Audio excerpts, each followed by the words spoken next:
Welcome back with a smiling face. Important note before starting, if you are a fan of audio stories, then our Patreon account is the best platform for you. Join us on Patreon for the best audiobooks ever. Redeeming himself. Blurb.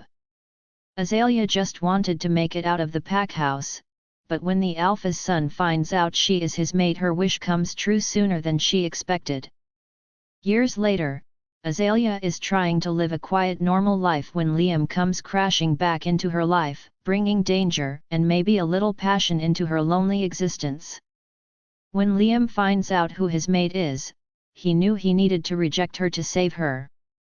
Years later, he still works to right the wrongs done by everyone around him when he finds Aelia again. What he needs to figure out, why can he still feel the mate bond between them? Complete series, Redeeming Himself, His Revenge to Restitution. Episode Chapter 1-7. Aelia. 3 months and 10 days. 3 months and 10 days. I keep repeating this in my head as I move from chore to chore around the pack house. In 3 months and 10 days, I will graduate from high school. When I graduate, I can get a full-time job and move out of this pack house closer to the human side of the territory. When I move out of this pack house, I will be able to steer clear of all the werewolves that make my existence miserable. I cannot really blame them after all. My parents did try to help overthrow Alpha Robert. They were traitors. And I had traitor's blood. Alpha Robert only showed me mercy after their execution because I was 5 and knew nothing at the time. After becoming an orphan with traitor's blood, no family in the pack would take me in. Alpha Robert and Lunalisa permitted me to stay in the pack house if I were to earn my keep. It started with simple chores around the pack house, but expectations grew as I got older. Now here I am. 16 years old, only 1 month from turning 17, and just trying to bide my time until I can leave. Every morning I get up before everyone else and sneak down to the Omega showers to quickly wash and change. I have collected and mended enough clothes to make sure I have 3 outfits for chores and 3 outfits for school. I usually get to the kitchen in just enough time to make breakfast for those that live in the pack house and wash the dishes used to make it before running up to the attic to get ready for school. I try to sneak out of the house well before everyone is finished with breakfast so that I can walk to school in peace. After school, I race back as fast as I can to begin work on all the daily chores. If I can finish in time, I can study and get to sleep at a decent hour. But that is not usually the case. Thank goddess I retain all the information I read, making school much easier because the other teenagers living in the pack house live to make life more difficult for me. The pack house houses a few orphans like me, the Alpha, Beta, and Gamma families, as well as a few pack warriors. It is also just my luck that the Alpha, Beta, and Gamma eldest children are all about my age as well. This can mean for a lot of people around the pack house when everyone is out of school. A lot of people who do not care for me. Around the pack house, the favorite pastime is harassing the traitor. No one cares that I was not a part of my parents' plot. I am just a traitor with traitor blood. I take their torment, their comments, and harassment. I take it and remind myself that soon I can move away from the wolves and go live on the human side of our territory. Over there, I will just be another girl. I can earn money and live a simple, quiet life by myself. My wolf has not spoken to me since about 2 months after she came, so I might as well be human at this point. I never even shifted. One last chore to do today. I look at my cracked watch and see that it is only 9:30 p.m. Maybe I can sneak into the kitchen before bed and see if there were any leftovers from dinner. The last chore of my day is folding the laundry I washed after school. I don't mind it so much because I can prop my textbook up next to me and study while I fold. I head to the laundry room with my literature book in hand. As I walked over to the folding table where the baskets were already awaiting me, I flipped through my book looking for the page I left off on. No one came to the laundry room much because clothes were always delivered to rooms by the next morning. So, it was to my utter surprise when I smacked right into a wall of muscle, a 6 feet 2 in wall of lean muscle. As he turned, my stomach just dropped, and I involuntarily gulped in fear. Liam, I really need to talk to Mom about the staff just coming into my room and taking clothes to wash. Seriously, I am almost 17 and as soon as I find my mate, I am going to be alpha. I think I can set out my laundry like everyone else when I need things washed. Or at least when I am down to one pair of boxers. I stood there in the laundry room looking at what I hoped were all the clean clothes washed today. The baskets were not labeled, so I wasn't sure how I was supposed to know what basket belonged to who.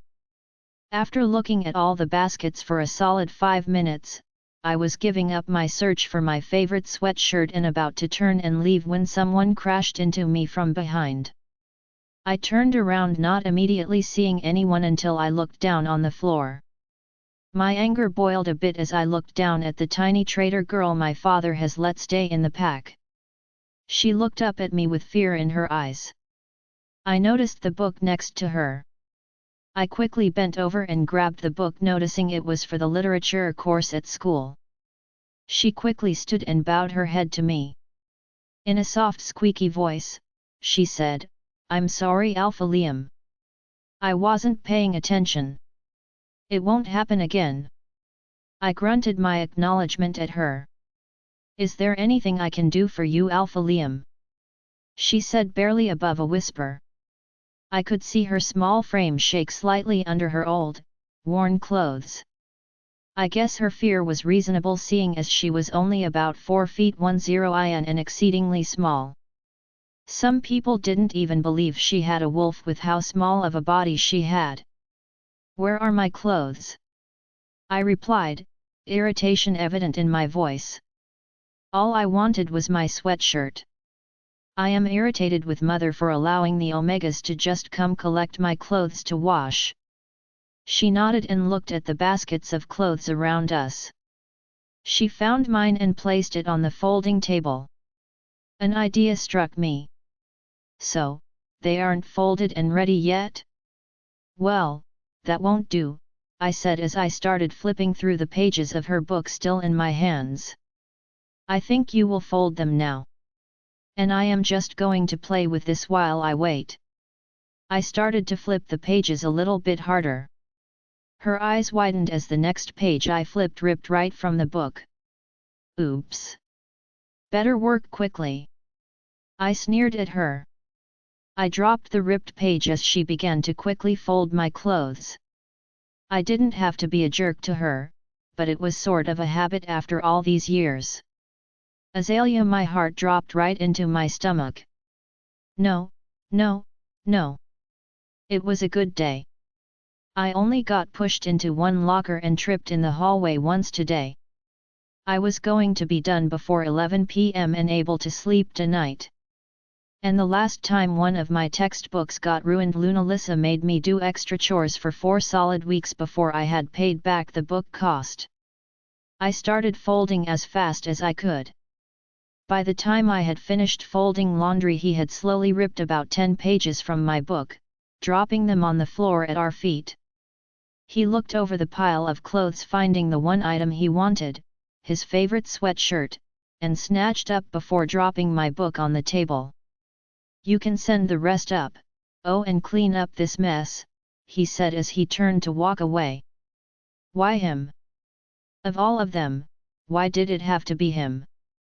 By far, Gwen was always the meanest, but Liam was the one I was the most afraid of. He and Damien were similarly sized, but Liam was an alpha. He was always going to be stronger and faster than everyone else. And one day, not too far in the future, he would be alpha and could cast me out as a rogue.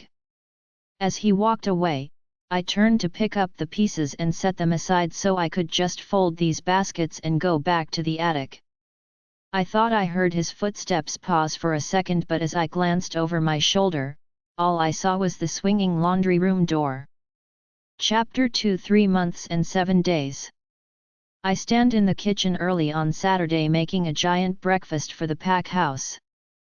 I've got 10 pounds of sausage and bacon already prepared, fruit sliced, coffee brewing, and now I just need to finish the pancakes.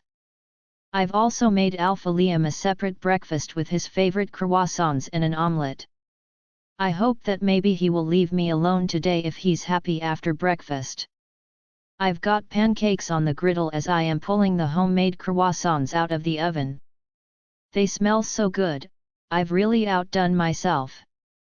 I set the pan on the counter and moved over to the fridge to grab some cinnamon butter I whipped up for today. I must taste right. I walk to the counter and pull a hot croissant from the pan, smearing a little whipped cinnamon butter on top. I flip the pancakes before taking a bite of the flaky pastry. Oh my, this is so much better than leftovers. I hummed in bliss for a moment as I took another bite of the warm, flaky pastry. I knew I couldn't sit here and enjoy this for long. I placed the other half in a napkin and slipped it into my apron pocket. I would finish it later when I could take a few minutes break. I continued cooking pancakes while keeping an eye on the clock. Alpha Liam usually comes into the kitchen about 15 minutes before breakfast is served to see what is on the menu and decide he doesn't want it. I noticed that breakfast would be starting in 22 minutes, so I needed to make Alpha Liam's plate. I went to the cabinet and started reaching for a plate. I need that stool. I looked around and found the step stool in the corner.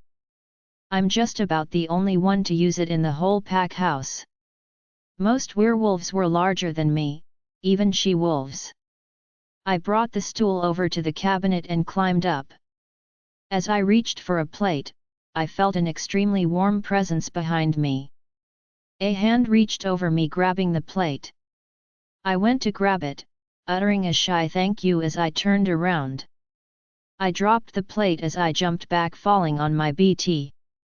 No, no, no. Please not again. Liam. I walked into the kitchen smelling the delicious aroma of croissants. One of the cooks makes these heavenly pastries from scratch and pairs them with the best omelettes you could ever have. As I entered the kitchen, I noticed a small girl trying to reach a plate from the cabinet. Figuring it was one of the young she-wolves that my mom looks after on weekends, I walked over to help. I grabbed the plate, trying to hand it to her as she turned.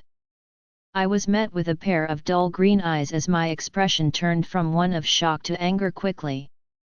She fell back in surprise from the stool she was on and dropped the plate. Luckily, it was still in my grip. Mom hates broken dishes. I looked down at the floor as her eyes held back tears. Trying to sneak food while the cooks aren't in here? I asked her, my irritation rising. I looked at the ground next to her, noticing the half-eaten croissant poking out of a napkin. Seems our leftovers aren't good enough for you anymore. She shook her head violently while keeping her eyes down on the floor. She hadn't tried to move yet. I can't believe my dad continues to let this traitor stay in our pack, in our house no less. I grabbed her by her shirt and hauled her to her feet. There was a small tearing sound as I probably tore her shirt. I threw her over towards the counter where the pan of croissants sits. I slide the plate down the counter and tell her to make me a plate. I can see tears threatening to spill from her eyes. I start to get an uncomfortable feeling in my chest but overlook it. She puts 4 croissants on my plate and before I can berate her, she turns to the oven, pulling out a pan with my favorite omelette inside. She slides it onto the plate. She turns around, grabbing silverware from a drawer along with a small condiment dish. She spoons what looks like some of that delectable cinnamon butter into the dish before placing it on the plate. She turns and walks away from the counter and out the door. I grab my plate and walk out to the dining room as two cooks come in to get the rest of the breakfast food. They give me odd looks as I walk past them, raising their eyebrows at my plate. I sit down and begin eating. Oh my! I will never get enough of these croissants. About halfway through my food, my best friend and future beta, Damien, sits down next me. He starts shoveling food in his mouth immediately. Goddess help his future mate. Wanna head out to the lake house with us, man? He asks in between bites. Nah, I think I might hang back. Do some extra training with the warriors today, I said. As I thought about it, if I hung around here today, I could get the little traitor girl back for stealing a croissant this morning. Whatever, he replied, not caring for my indifference. As I finished up my plate, a cook came out with more croissants for me. I knew there were more. But I was also hoping for a second omelette. Are there any more eggs? I asked hopefully. The Omega cook shook her head no and went back to the kitchen. Odd, usually the cooks make a second helping. Chapter 3. Aelia. I stood in the hallway bracing myself against the wall for a moment. A rogue tear escaping my eyes. I would not let myself cry in front of them. That really hurt. Pain radiated from my butt. I may have broken my tailbone this time. I lifted my shirt trying to look at my lower back. I will definitely have a bruise this time. I took a deep breath. I couldn't stay here long. People would be coming to breakfast soon. I made my way slowly up to the 5th floor. I grabbed the cleaning supplies from a closet and started working my way through the bathrooms going back down to the 1st floor. Pain radiated from my backside as I worked. It was making cleaning much harder. One chore at a time. One room at a time. 3 months and 7 days. I kept repeating these things to myself. I can endure it. It's been worse before. Beta Damien broke my hand that one time. It was my left hand, which is my dominant hand, and chores took twice as long for about 4 weeks. Then there was the day that Gwen poured scalding hot tea on me. Those burns took a good while to heal. I was on the 3rd floor when he found me again. Why wasn't he with everyone else at the lake house? Don't they usually all go to the lake house on the weekends when there aren't pack events going on? He walked into the bathroom with a towel around his neck and a pair of shorts in his hand, looking sweaty and dirty from training, I am sure. I stopped when he looked at me. Immediately setting my mop aside and moving to leave the bathroom. Please just let me walk away. I did not want any more trouble. No such luck. I stopped in my tracks as I was soaked from behind. I turn around to look and I see Alpha Liam standing there holding the mop bucket that is now empty. I look at the floor around me. Great, now I'm covered in filthy mop water. Well, don't just stand there, he snips. I turn quickly and grab some rags from my little cleaning cart. I kneel and start trying to wipe up the water. I wasn't getting very far, seeing as I was dripping over top of all the areas I was drying. Liam M. Where are you? Gwen's voice stops abruptly as she enters the bathroom. Oh, I found you, she says way too sweetly.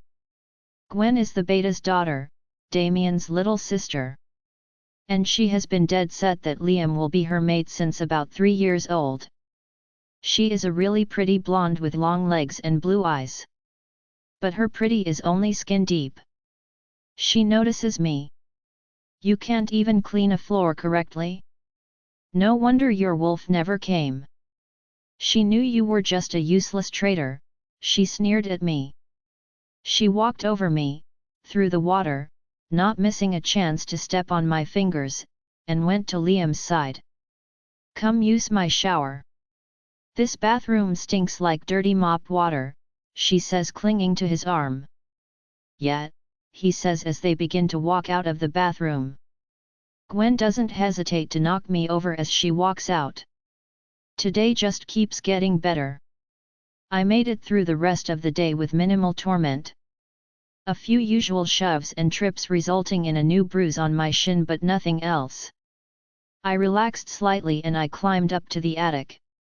It's not much, but it is mine and no one bothers to come up here, which suits me. In the corner by a window is an old mattress with a couple blankets I have managed to acquire. I also have 2 pillows. One day in the laundry room, another house worker brought in a giant cart of pillows that were going to be recycled. I grabbed the top 2 thinking it a perfect opportunity to sneak a couple new pillows into my room. I came to discover they had a wonderful scent left on them. I don't exactly have wolf senses as my wolf has basically left me and we never shifted anyway. But I do have a stronger sense of smell than average. The pillows smelled of the forest and I couldn't get enough. I also had a standing mirror with a large crack running through it. It was good enough though. It wasn't like I was pretty enough to worry about my appearance. I mostly used it to check for bruises and cuts I could not see myself. Opposite the mirror, I had an old desk that was up here when I moved in. It had about 6 drawers. I used a couple to keep my clothes in, one for spare pencils and paper I was able to find for homework purposes, and one drawer held my stash. My stash was a box with change. I have been collecting this change since I was 8 years old. It is going to be my escape money when I graduate. It will help at least get started when I leave. I pulled my shirt now with dried mop water all over it over my head and checked the mirror. I sighed at my reflection. My ginger hair was dull and flat. It usually just hung limply down my shoulders. My skin was pale, and I had dark circles under my dull green eyes. Sometimes, my eyes almost looked like they were sinking into my face. I have always been on the skinny side, but I was also very short, which wasn't normal for a wolf. Combine this with the random bruises, cuts, and old scars and I just wasn't pretty. I could see the beginnings of a pretty dark bruise right where my tailbone was. Now sitting was going to be miserable all week at school. If my wolf would just come back, maybe I could heal a little faster. Sometimes I felt the moon goddess just changed her mind and took my wolf away. She was only in my head for a short period of time. I waited for when the shift would come, but it never did. After about 2 months, I gave up on trying to get my wolf to talk to me. Maybe she felt I was a traitor too. It wouldn't be an unpopular opinion. I remembered my half-eaten croissant from this morning and started feeling my pockets desperately. Food would be great. I never made it back to the kitchen after lunch to see if there was any unwanted food, and there was nothing left after dinner.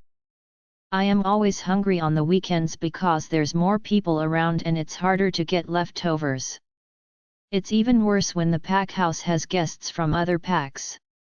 At least at school, I can always eat lunch from the cafeteria. After thoroughly searching my pockets, I realized it must have fallen out during one of my falls today. I sighed, crawling over to my bed and burying my face in my forest-scented pillow. Hopefully, I could just make a little extra at breakfast and get a few bites to eat. Tomorrow's a new day. 3 months and 6 more days. Chapter 4 Liam, my 17th birthday is in 2 days. I really hope I find my mate so I can take over being alpha. It's a stupid tradition, honestly. I am ready. I've been training for this all my life. My mom has this crazy big party planned and she's invited all the of-age she-wolves in the pack that are unmated. She's even got she-wolves from other packs coming. Her and my dad have been having weird, hushed conversations lately and they won't tell me what's going on. I'm bored. Let's do something fun. Gwen chirps as we all walk into the rec room. What do you have in mind? I asked, looking at her. The rest of our group joined us on the couches as I turned on the flat screen. Well, we could go mess with traitor girl, she shrugged. That always brings us a laugh. She wasn't wrong. Although lately, every time I watch someone mess with her or I am mean to her, I have this weird feeling in my chest. Maybe I should go talk to the pack doctor. What do you have in mind? Damien asked, now on board with whatever plan Gwen was formulating. Have any of you seen where she sleeps? Aelia, I let out a breath. That should do it for tonight. I looked at the mountain of clean dishes sitting on the counter. I can just come down a few extra minutes early to put these away in the morning. Alpha Robert and Luna Lisa were hosting extra people in the pack house currently. Probably for soon to be Alpha Liam's 17th birthday party. 2 months and 5 days. I would be turning 17 in just 10 days.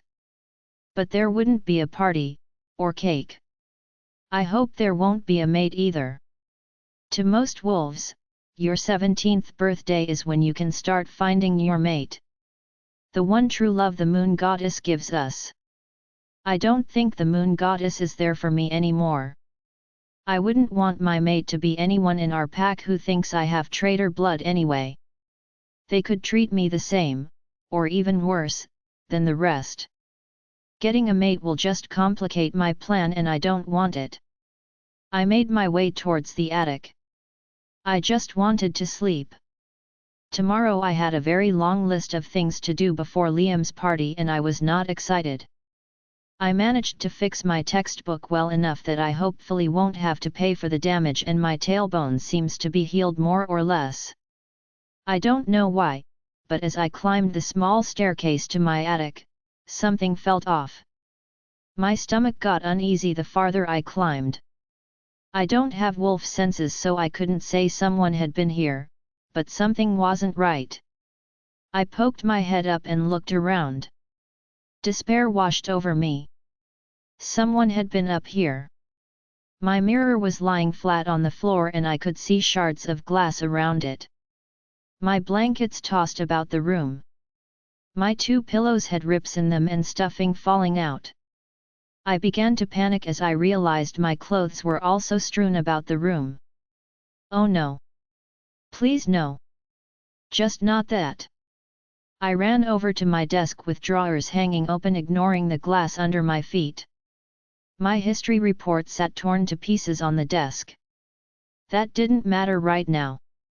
I looked in the drawers quickly, not finding my stash box anywhere. Oh, goddess no! I flipped the already torn apart room over, looking for it. It was gone. It was all gone, and I was almost out of time. What would I do when I left?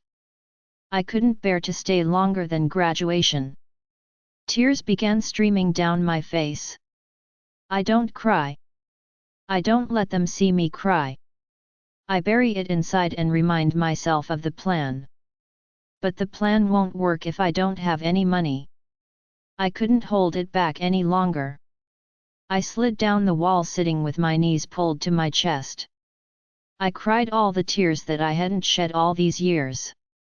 I was running out of hope. I was running out of time. Why now did they do this? What did I do? When would it be enough? I let the sobs rack my sore body until there was nothing left. I looked at my feet, noticing the cuts from the glass. I made my way up the wall and around the glass to find my broom. I swept it up into a pile to deal with later. I made my way back down the small staircase and down to the Omega showers. There was a small first aid kit I could use to clean up my feet in there. I sat on a bench, pulling small glass pieces out of my feet and bandaging them up. Small sobs continued to escape my lips, but I gave up trying to fight it. When the door to the bathroom opened, all the blood drained from my face and I wanted to throw up. Liam, I couldn't sleep, I couldn't get comfortable. That weird feeling in my chest just kept coming back. I decided to get up and go to the showers. The Omega showers were always my favorite to go into. As I walked by the showers on my floor, I heard voices and didn't really want to be bothered right now. All the she-wolves running around were really starting to get on my nerves. I decided to go down to the Omega showers as it would be late enough that no one would be in there. I walked in and saw her sitting on a bench with a first aid kit. She looked like she was bandaging her feet. She looked up at me with those dull green eyes and I could see her pale at the sight of me. Her face was tear-stained and puffy. Had she been crying? Why was she bandaging her feet? Oh goddess! Mom is going to kill me. We never intentionally hurt her bad. We definitely never made her cry. Or at least that we knew. She must have stepped through the broken mirror pieces. Damien didn't knock it over intentionally, he's just kind of built like a bear and that space is small. But none of us thought to clean it up. I walked over to the bench and sat down opposite her. She quickly tried to pack up the first aid kit and move. I reached out my hand to stop her and she flinched away hard. This feeling again. I just want to make sure we didn't hurt her too badly, so I don't get a lecture tomorrow. Let me see, I said to her as softly as I could. She shook her head slowly. She stood like she was going to leave. I won't hurt you, I promise. Just let me see your feet, I tried again realizing I couldn't remember her name. She'd always been traitor girl and we just never gave her the time of day to care. She looked at me for a minute clearly trying to figure out her best move. She sat back down on the bench and gingerly pulled her feet back up on it. Thanks. Let me just see how bad it is. I cautiously said as I reached for her foot. She closed her eyes, turning her head away. I could see her whole body tense as I reached for her. I looked at the bottoms of her feet. She is really lucky for a girl without a wolf. From what I could tell, nothing was too deep and most of the bleeding had stopped. I pulled the soiled bandages from her and redressed her feet, trying to make it as comfortable to walk as I could. Wolves aren't great at first aid because we heal so quickly. If she had a wolf, her body would have begun healing already. She would be fine in an hour or so. Without a wolf, this will take a week or more to heal. That should help, I said, closing the first aid kit. She looked down at her feet as she turned and set them on the floor. She stood to leave, giving me a slight nod but never making eye contact. Before she could retreat out of the door, I turned and said, "Wait. I can't remember your name." She stopped and looked up at me puzzled. I could see the defeat in her eyes, like she was just broken. "Aelia," she whispered just barely loud enough for my wolf hearing to catch. Why didn't I know how pretty her name was? She turned and left the bathroom. My chest ache grew, and I could not figure out why. I hopped in a cold shower then went back to my room. I hope she doesn't go to Mom about her room and the mirror. I do not want an earful about it when it was not my idea. Gwen found the money and took it. Not that I tried to stop her or anything. "Aelia, wait. I can't remember your name," he said abruptly, making me freeze. I turned around to see him looking my way. I couldn't read the expression on his face and still couldn't figure out why he helped me. I couldn't decide if it was too insulting that he couldn't remember my name or if he was playing some kind of weird game.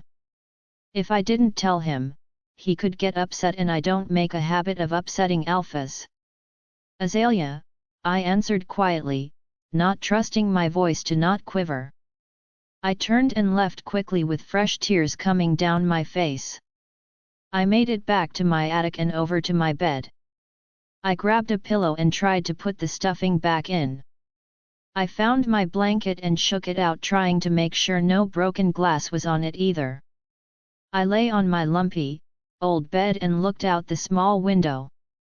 2 months and 4 days, I was getting close. Chapter 5.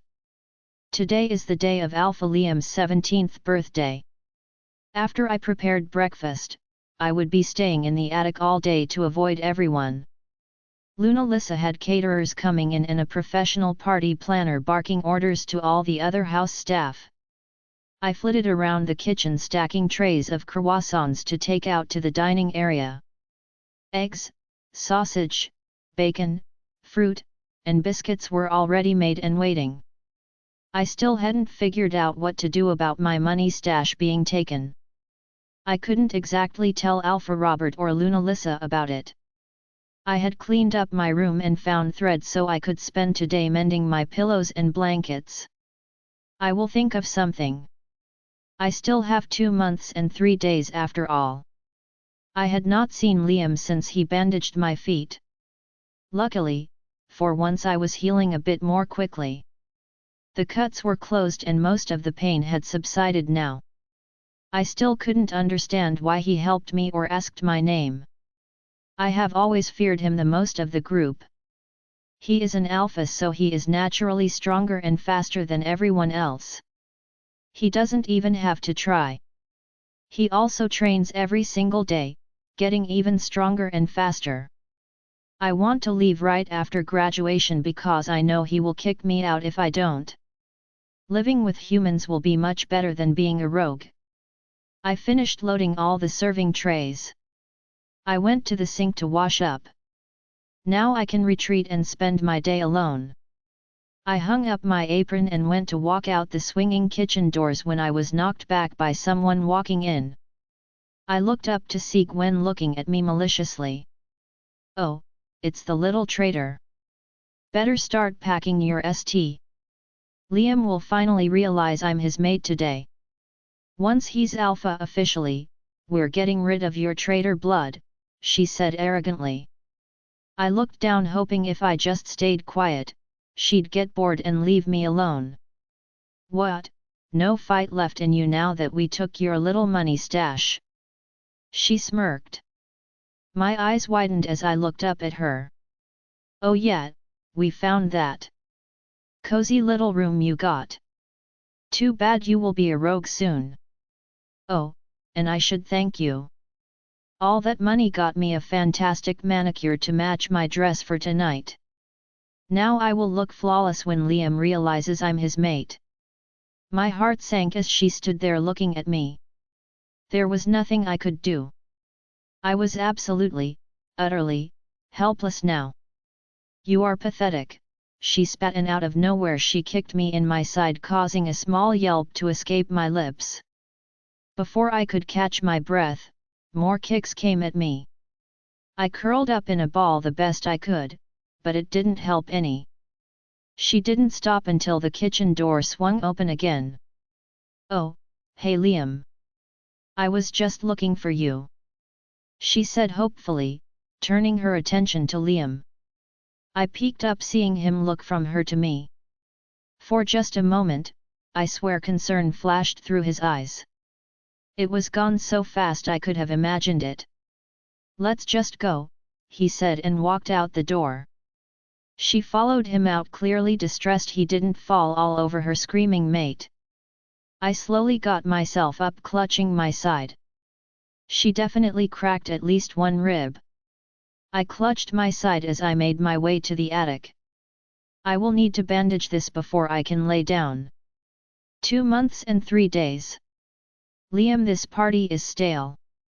I am not getting that mate sense anywhere, even with all the she-wolves constantly bombarding me. I just don't care anymore. I sneak away toward the pack house to take a break from the party. It's not that I don't want a mate, I do. My parents were great on their own, but their mate bond makes them an unstoppable duo. But they grew up together, so falling in love was easy. I want that.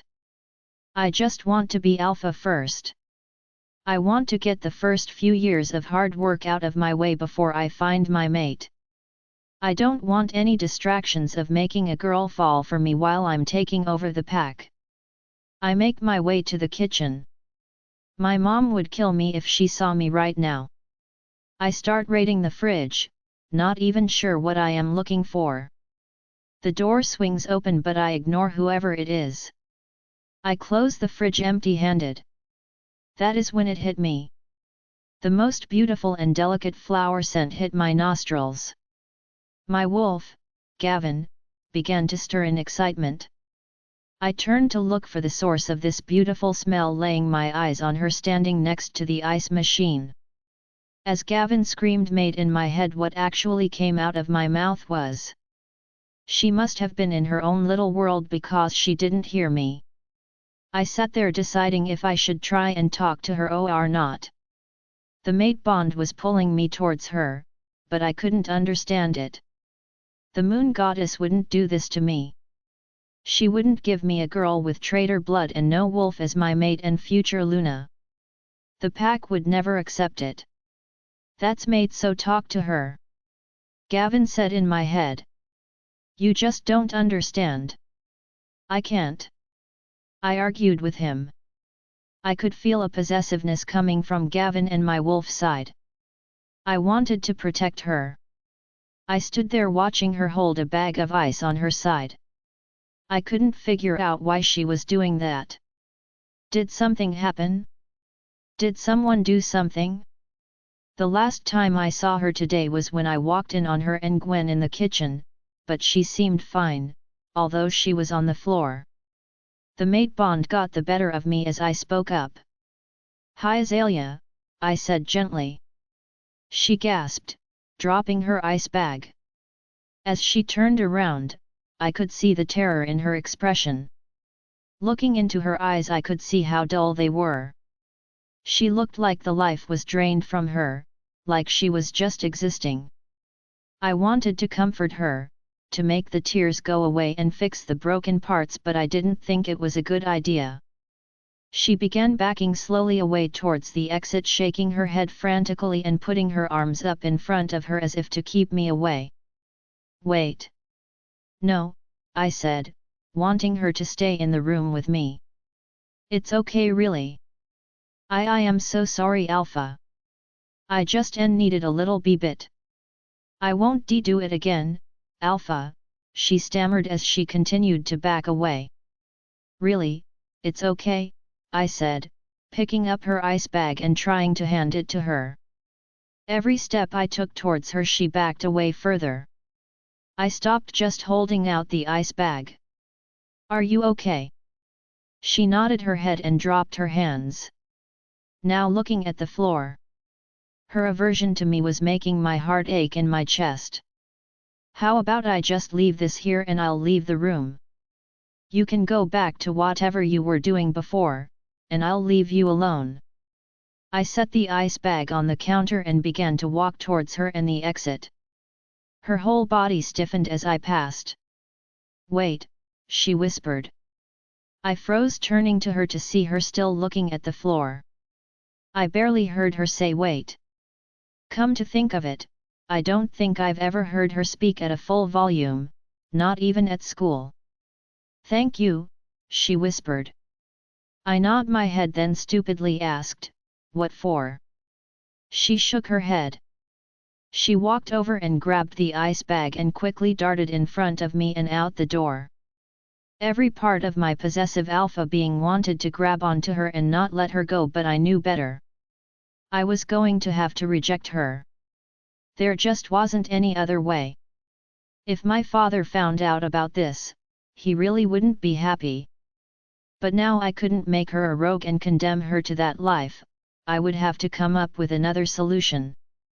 I stood there with my chest aching at the sight of my mate running from me and the thought of having to reject her. This is what I've been feeling for a while now. My body knew she was my mate before I could feel the mate bond. That night I couldn't sleep. I tossed and turned in my king-size bed trying to get comfortable but just couldn't. I had to figure out what to do with her. I got up, throwing on my sweatshirt and some athletic shorts. I started walking around the pack house. I went to the Omega showers where I found her the other night. I went to the laundry room where I taunted her and tore her book just so she would fold laundry I didn't need. I ended up at the bottom of the small staircase leading to the attic. It had been hard to climb up there the other day when we had gone to mess with her stuff. I am not exactly a small werewolf. She had to be up there, right? I could just check on her. I quietly climbed up the small stairs and through the attic opening. Looking around, I could see she had cleaned up the mess we made. Guilt flashed through me. I saw a small figure on the old mattress in the corner. I could hear her breathing from here. It sounded labored. I could smell her delicate, beautiful scent all over the room. How did I never notice before? I approached her bed quietly, a sense of relaxation coming over me as I got closer to her. She had pushed her patched-up blanket to her feet and laid slightly on her side, clutching a pillow. She looked so small and fragile. I've never known a she-wolf to be so small. She was never welcome to come to meals with the rest of us, but she ate in the kitchens, right? My mom wouldn't have let her starve. I noticed her shirt pushed up, exposing her side a bit. Even in the moonlight I could see the dark bruise over her rib cage. A growl rose through my chest. She began to stir, and I quickly quieted myself. Gwen, her mate. She was on the floor in the kitchen. Gwen did this, Gavin growled at me. But what can I even do? She's a traitor. She can't be our mate. If she had a wolf, this would be healing. I bit back at him. So? She's our mate. She was made for us. The moon goddess has to be wrong. She cannot be my mate. She cannot be Luna. No one will follow her. I will lose my pack. I've worked too hard for too long not to take my rightful place. You're an it sometimes. I paused for a moment, just looking at the small figure on this lumpy, old mattress. I am starting to agree with you. I finally replied with a sigh. My body ached to hold her. When we learned about mates, they told us our mate's touch would ignite sparks of pleasure. That a mate's touch could help soothe, calm, or even heal. She wasn't 17 yet, right? I really couldn't remember. If I touched her, I should feel the sparks but not her. Maybe my touch could help her body heal this bruise. I reached my hand out, slowly pausing over her rib cage. If she woke up, she would be absolutely terrified. I have invaded her space while she is sleeping. She probably wouldn't sleep again if she knew I was here. But I had to touch her. I had to feel her just once. If my touch could lessen her hurt, I owed that to her. Especially because tomorrow I had to reject her and send her away. She couldn't stay here, it would probably kill me. I slowly brought my hand down and lightly touched the bruising on her ribs. Her skin was so soft. Pleasurable sparks erupted in my hand. It was the best feeling I have ever experienced. She sighed almost in relief but didn't wake. I sat there enjoying the feeling of her against my palm. I needed to go. This would only get more difficult. I went to pull away and she began to stir. Then I did probably the stupidest thing I could have in that moment. I lowered myself into her little bed, laying my body against her. I completely engulfed her.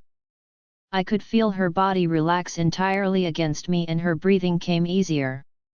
Her face looked pale, but she didn't look scared. I held my hand against her side, and she seemed to lean into me. I laid there trying not to move. I just listened to her breathe and watched her sleep. Her nose scrunched and her face got a strange expression on it after a while. I reached up to hold her face, cupping her cheek with my hand. She immediately relaxed into my hand. I knew tomorrow I had to get her out of here. I had to protect her.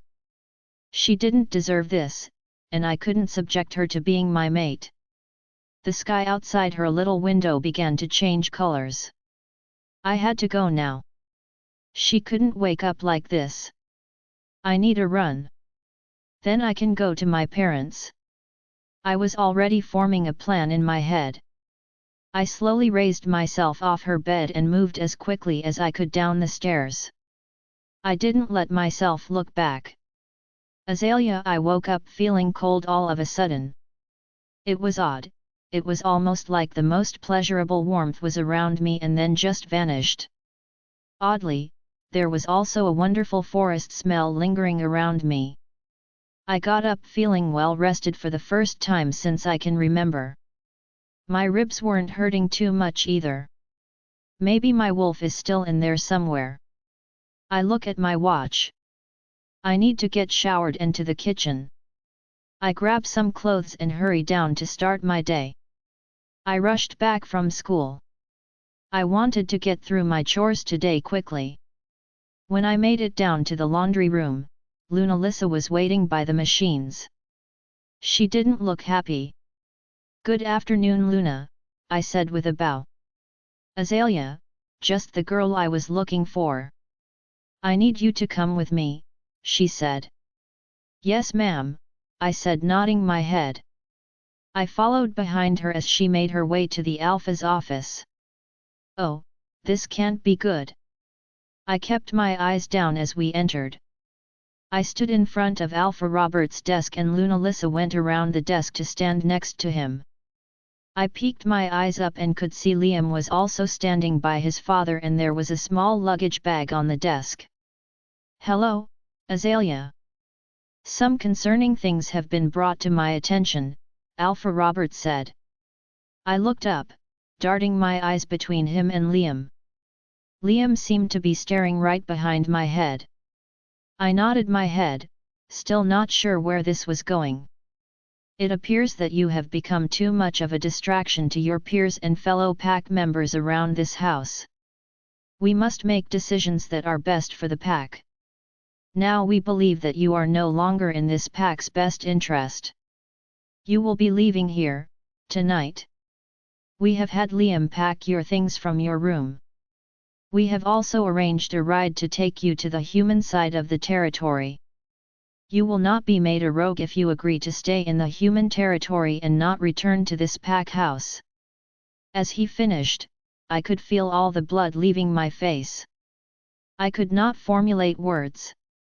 I looked at Lunalisa and she shook her head in disappointment. I looked at Liam. He continued to stare behind me with no expression on his face. I nodded my head, not knowing what other choice I had. "Here are your things, Liam will take you to the human territory," he said, pointing to the bag on his desk. Liam stepped forward, grabbing the bag and heading towards the door. "Thank you for everything, Alpha, Luna. I won't be any more trouble." "I am sorry," I said quietly as I bowed. Alpha Robert waved me out and I turned to follow Liam to the front. Chapter 6. As I walked out of the office, Liam abruptly grabbed my hand and began dragging me quickly outside. He was probably in a hurry to get rid of me. For some reason, my hand felt warm, and although he was gripping it a little too tight for comfort, the warmth felt nice. We got outside the pack house and Liam's SUV was parked out front. He pulled me over to the passenger side, opened the door, picked me up, and placed me on the seat, shutting the door a little hard. He walked around the car and got into the driver's seat, tossing the bag into the back. I kept my eyes on the floor, not wanting to anger him. We drove for a while before I dared to look at him. The human territory was about 1.5 hours away from the pack house. Liam seemed to be very tense. His knuckles were white on the steering wheel. I didn't know if I should say anything to him. The car was beginning to make me sick to my stomach, so I turned my head to look out the window. As I watched out the window, I realized that I was about to be homeless with no job, no money, no high school diploma, and not even 17 yet. Dread overtook me. I really didn't know what I was going to do. Alpha Liam, could you, stop?" I tried to ask. He must not have heard me, cause the car didn't stop speeding along the highway. Excuse me, Alpha Liam. I said a bit louder. This time he looked at me. You don't look good, he said with eyes wide all of a sudden. He slammed on the brakes, pulling over to the side of the road. As soon as he stopped, I pushed the door open and barely made it out of the car before I was vomiting the small lunch I had eaten at school today. Are you okay? I heard Liam ask as I felt his large hand on my back. I flinched away, trying to straighten back up quickly. I nodded my head even though I was fairly sure it would happen again if I got back in his car. Look, Aelia, this is for your own good. I just hope you aren't mad, he began. Confusion struck me for a moment before I realized what he meant. No. I was too much trouble. Alpha Robert and Lunalisa had every right to send me away, I said, shaking my head. Maybe he would just let me stand here for a minute before we got back in the car. Liam gave me a look I couldn't read. It was as if he couldn't decide if he was angry with me or sad for me. He turned away from me. Take your time. We'll go when you don't feel sick anymore. I'll wait in the car, he said as he went to climb back in the car. I turned and walked a few feet away into the grass next to the road. I crouched down on the ground, clutching my knees to my body. Thankfully, the nausea was passing, but I couldn't stop the tears now escaping from my eyes. I only had 2 months and 2 days that I needed to survive. And now I was going to be left with nothing. Liam, this is absolutely killing me. To top it off, I was so wrapped up in my own head I didn't notice the drive making her motion sick. I am the worst. She got back in the car after about 15 minutes. Her cheeks had tear stains on them. My heart clenched. I told my dad I would be dropping her at the diner in the human territory. We were only about 20 minutes away. I reached in the back and grabbed a bottle of water. I offered it to her, but she just shook her head. Just drink it. I snapped. I immediately regretted it as she flinched. Please, I said gently. I placed the water in the cup holder next to her. She looked at me and nodded. She shakily grabbed the bottle, undoing the cap. She took the smallest sip and replaced the cap on the bottle. This literal torture would be ending soon. This was just reinforcing that she needed to be far away from me. Moving her to the human town, away from most wolves, seemed to be the safest option. Of course, I didn't tell my parents my real motivator behind getting rid of her. I pulled into the small town that was at the edge of the human side. There was a small inn I knew of that I planned to at least pay for a room for her for a couple weeks so she could find a job. I may be rejecting her, but I am not a monster. I pulled into the parking lot. I got out of the car. I walked over to her door, opening it, and offering my hand to her. She grabbed it hesitantly and I helped her out of the car. I reached into the back seat, grabbing the bag I packed her. I grabbed her hand and led her inside to the counter. I talked to the inn owner and rented her a room for 2 weeks. I slipped him a note with my phone number telling him to call me if she needed more time. I would cover the cost. He nodded and gave me the key to her room. I turned to her as she stood behind me, eyes on the floor. Come on, I said as I grabbed her hand again. I led her up to the 3rd floor. I found her room. I unlocked the door leading her inside. I set her bag down on the bed. It was now or never. I turned to face her. She stood there with her arms around her, shivering slightly. Look, I got you this room long enough so you can get yourself a job and make a little money. I didn't want to just leave you here. I have this too, I told her, pulling out a small envelope of cash from my pocket. I held it out to her. She grabbed it hesitantly and looked inside. Her eyes grew large on her face. I can't, she started. You know Gwen took your money. Just think of this as repayment. It wasn't okay what we did. You'll be safe here, I interrupted her. I sighed. Here goes nothing. There's one more thing. Please don't freak out. I promise that I am doing this for your safety. I paused and she gave me a look of curiosity. She didn't know yet. I, Liam Blackfur, future alpha of the Blood Eclipse Pack, reject you, Aelia Simmons as my mate and future Luna. I didn't think it was possible, but her eyes grew even larger. She grabbed her chest and started breathing heavily. Please say it. Accept the rejection now. I don't deserve it, but make this easy for me. She fell to her knees in front of me. I could see the tears streaming down her face. Now the pain was in my chest. I had to leave. I couldn't wait for her to accept the rejection. I'm sorry, Aelia, I whispered and left the room as quickly as possible. I made my way downstairs. She'll be okay, she has to be now. Pretty brave young man. But don't be so sure you know what's best for her. Seems you never asked her how she felt about having a mate, said a voice behind me. I turned to see the little old man that owns this inn staring at me. How did I miss it? He's a wolf. I'll look after her. But don't expect the moon goddess to let you off so easy. Rejecting your mate goes against her plan after all. Seems she doesn't even know you're her mate yet, he continued. I nodded my head at him and left. The entire way back to the pack house there was a terrible ache in my chest. As soon as she accepts this pain should go away. At least, I hope.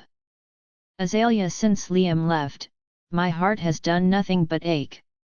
My body seems heavy. I didn't even know I had a mate, let alone the future alpha. And he rejected me. No wonder he was so angry his dad made him bring me. Everything hurt so bad last night that I didn't bother to unpack my small bag or even shower. After managing a couple hours of restless sleep, I decided to drag myself out of the bed.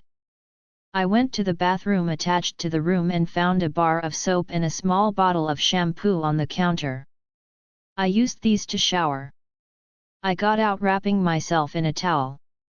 Passing the mirror over the sink, I caught a glimpse of myself. To say I was a mess would be an understatement.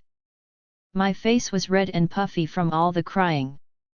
You could see the dark circles under my large eyes that slightly sunk into my face. I can't believe I let him see me cry. He took everything from me. My home, my education, my dignity, and apparently my mate. I couldn't hate him though. It just hurt too much. I opened the envelope of money he gave me. I counted it and used a pen I found on the desk to write down how much was here. I would pay him back every dime even if it took 10 years. I opened the bag and started removing the small amount of clothes I owned. I got to the bottom of the bag and found 5 t-shirts that were definitely not mine. They were enormous. Clearly for a large male wolf. Under the shirts was a note and a sweater. Aelia. I'm sorry I had to do this for your safety. The moon goddess made a mistake. You could never be Luna, but you also won't be safe in this pack. Please stay in the human towns. You don't have much, so here are a few of my shirts and a sweatshirt. It will be getting cold soon and you don't have a wolf to keep you warm. The room has been paid for until you can get a job and find a new home. I am also truly sorry for any times that I hurt you all these years. I will spend my life regretting my behavior towards you. Please don't hate me. Good luck. Liam. I looked down at the sweater in my hands. It was his favorite one. He wore it so often I would have to wait until he was out training to go into his room to grab it for the laundry. I pulled it up to my nose and could smell the forest. Oh goddess! All this time, I was sleeping on his old pillows taking comfort in his scent. I was still a week away from my 17th birthday when I would have found him as my mate. I guess this will be best. He rejected me so I can be free. I can be alone and not worry about a mate coming into my life. He can find happiness with a strong and beautiful she-wolf. I'm not strong or beautiful, I'm not even sure if I have a wolf. I set the sweater down on the desk next to the bag. I got dressed in one of my nicer school outfits. It is a pair of black jeans that I managed to keep from having any rips or tears in them. I also had a scoop neck grey t-shirt with a small pocket on the chest. I went to the bathroom finding a comb in one of the drawers with a hair dryer.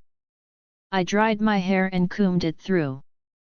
I left my dull copper hair down hanging limply at my shoulders. After slipping on my shoes and grabbing some money from the envelope, I went downstairs locking my room door as I left. I needed to find a newspaper to look for jobs. Hopefully, I could find something that would not require me to have a diploma. As I reached the downstairs landing, I noticed a nice-looking older man sitting at the counter. Excuse me, I asked, hoping not to interrupt him. Speak up, girl. What can I do for you? He said in a gravelly voice. Where can I get a newspaper? I need to find a job as soon as possible, I said a bit louder. Girl, speak up. I'm old and can't hear your timid little whispers, he said looking at me. Can you clean? I nodded my head yes. I've been doing it all my life. What about cooking? Can you do that? He asked. Again, I nodded. Good. Job found. I've needed a housekeeper ever since my wife passed away last year. Just can't make it up and down these stairs like I used to. My cook is also on vacation for a couple months. Having a baby or some nonsense. So, you think you can handle it? Can you start today? I beamed at him nodding my head enthusiastically. I never imagined I would get this lucky. Maybe this will be better for me. After accepting the job, Mr. Greyback took me to his office to fill out some papers. He explained how the inn worked and what he expected of me. I only had to help him 5.5 days a week. I would get 1 full day and a half day each week for myself. He also agreed to pay me a salary that I was sure I could use to find a place with. The best part was my meals would be provided from the kitchen each day. I had assured him that I really don't need much food and he gave me a snort of disagreement. He informed me that I would need to put some meat on my bones in order to keep up around here. Being a human, he couldn't understand that this inn with 15 rooms, one occupied by me, was much smaller than the pack house I had already worked in my whole life. After taking a tour and getting to know the inn as well as getting a list of my duties, Mr. Greyback told me to go into town and get some clothes for working and a proper jacket. I thanked him and went to explore the town. I found a small thrift shop that I was able to purchase a couple sets of clothes for working around the inn, a pair of pajamas, a jacket, a pair of decent shoes and one nice outfit for only a very small amount of Liam's money. After finding clothes, I passed by the library. I went in and was able to get myself a library card and a couple of study books. I would figure out how to finish school. I took the books and clothes back to the inn. Today was a good day, but when I closed the door to my room, I had to face my reality again. Liam rejected me. It felt like there was a hole where my heart should be. I sat on the bed with my arms wrapped around myself. I almost felt cold. Like a part of me was missing. There was a knock on the door.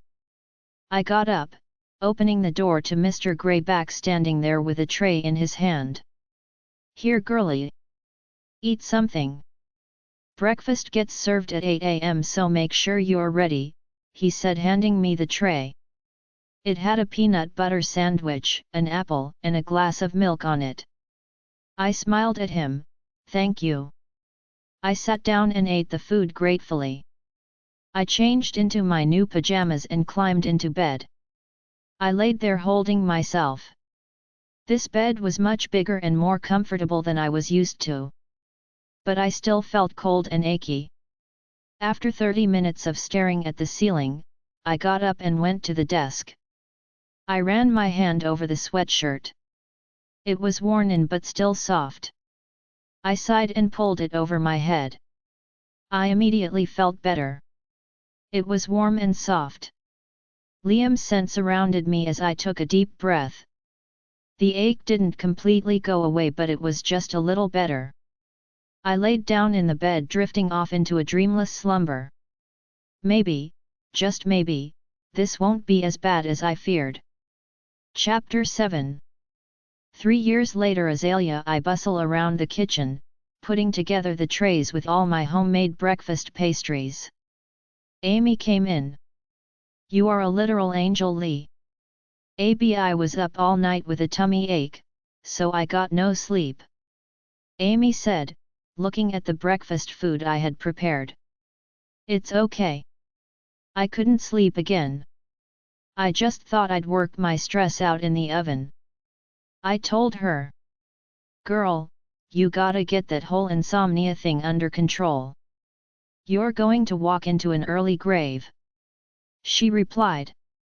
She took little Abigail over and put her in her playpen and came to help me put out the breakfast buffet. It has been 3 years since I came to the inn. My life is much better now. I've gained weight eating regularly. I had curves on my petite frame now. My eyes no longer look like they are sunk into my face. My skin was lightly tanned from the time I got to spend outside. I never got any taller, but I was okay with that. About 6 months after starting my job here, Mr. Greyback agreed to let me fix up the small building in the back so it could be my apartment. It allowed me to be close to the inn if he needed me without taking up a whole room. Amy had come back to work about 2 months after I started. She wasn't a fan of me at first, but we've grown close. I absolutely adored her daughter, Abigail, and would babysit on occasion when Amy wanted some time with her husband. Unfortunately, I still felt the residual effects of the mate bond. Sometimes it was excruciating. Like someone was squeezing my heart in my chest. There were times it even brought me to tears. I knew I would never be able to find love and didn't feel the need to be attached. I hoped it would eventually fade, but it hasn't. I tried to ignore it as best I could. I had Mr. Greyback to look after and Amy and Abigail to keep me company, which was enough for me. It took me a year, but I graduated with a high school diploma from a correspondence course. I now take 1 or 2 classes a semester with an online college. I hope to finish a degree in business eventually. I've been helping Mr. Greyback with the inn more in the last year. The stubborn old man doesn't want to retire or admit he's getting forgetful. Today is actually my day off, but last night was a rough night. My chest hurt for hours before I gave up on sleeping and went to the inn kitchen. Amy was the chef for the inn, but she wasn't a big baker. Once she warmed up to me, she let me come down to the kitchen whenever I wanted and bake to my heart's content. It really did help distract me. I could honestly say that I am exactly where I want to be. I grab one of my chocolate hazelnut croissants, my coffee cup, and the newspaper and head out to my apartment. I wave to Amy, promising to play with Abigail at lunch so she isn't distracted. Our lunch service has gotten much bigger since I first started. But it does stress Amy out sometimes. For now, I planned on eating my breakfast then reading the newspaper in my hammock until it was lunchtime. Liam Goddess, I hate these trips. Mom hasn't relented on this mate for 3 years now. Even though my father agreed to step aside after my 18th birthday and officially gave me the alpha title, they have not given up their search for my mate. About 20 minutes, and we'll hit the human town in our territory. Do you want to stop for lunch? I heard there was a pretty good restaurant in town, Damien said, breaking me from my thoughts. I frowned for a second before throwing him a smile. Sure. Let's do it. I can eat. I hadn't been to the human town for 3 years. I couldn't trust myself not to interfere. I also never told even Damien about her. Damien found his mate on the day of his 17th birthday. They were getting married in a couple of months. I actually really liked Lily. She was a fierce little thing that wasn't afraid to put my bear of a best friend in his place. He was wrapped around her finger. I never let them see how much I wanted that. The pack had a strong alpha who actively sought his mate. No one knew about the storm always raging inside me. I haven't felt complete since rejecting her. I trained hard after, using it to distract myself. To the world, I had no weaknesses. There were a couple of she-wolves over the years that helped me blow off steam. None ever came close to her. And I could never make up for the broken mess I left her in 3 years ago. We pulled into town. I looked out the window. What were the chances that I would see her? I didn't know if I was more afraid to see her or not to see her. Goddess, help me. Here it is, Damien said, pulling into the inn parking lot. I groaned internally. You deserve this, Gavin taunted in my head. I told him. Gladly. He had never forgiven me about our mate. We got out of the SUV and headed inside. The receptionist pointed us to the dining area, telling us a waitress would grab our orders and sit anywhere we like. He grabbed some seats and looked at the menu. A cute, little black-haired waitress came by to grab our orders. Of course, she couldn't help but flirt with us. Yes, Lily baby. We'll be back in just a couple of hours. Just grabbing some lunch, honey. I will be home in time to help finish stuffing those wedding invites. Damien pretended to answer his phone. Low blow, dude. I don't do humans, I linked him. Hey man, I go home with a human scent on me, and Lily won't only be coming after me. She'll get your A*S too, he linked back with a wink in my direction. Yes, baby. Love you too. He said as the waitress walked away. Now she'd be all over me. The dining room was about 75% full, and it was still early for lunch. It was pretty impressive. I don't know what the old man did, but it was definitely right. All of a sudden, her scent hit me. It was the most beautiful, flowery scent in the world, and I can't believe I can smell it again. Mate! Mate! Gavin began screaming in my head.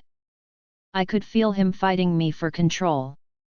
I began looking around wildly, not noticing the look on Damien's face. Then I saw her. She came from the kitchen door with a small child in her arms. My body was moving on autopilot. I stood and stalked towards her. I stopped right behind her, mine, escaping my lips in a low growl. She stiffened at my presence, turning around slowly. Goddess was she a sight. She was beautiful before, but she absolutely took my breath away now. She had gained weight in all the right places. She was elegantly curvy, looking delectable in a pair of high-waisted jeans and a simple ruffled blouse. Her hair was long and shiny, falling in gorgeous, ginger waves down her back. Her eyes were the most brilliant, bright green the first had ever seen in my life. She was glowing. I am sorry. Can I help you with something, sir? She said sweetly but confidently. Her voice was like a chorus of angels in my ears. I looked at her and then at the child she held. Who was this? Why did she have a child? How old was this little girl? Where was the father? I couldn't help the possessive energy coursing through me right now. If there is nothing you need, please excuse me. The front desk needs me, Aelia said, turning to walk away. I reached out and grabbed her arm. Wait, I said a little forcefully. She froze under my touch. The sparks igniting in my hand confirmed my thoughts but confused me. Aelia. I rejected her.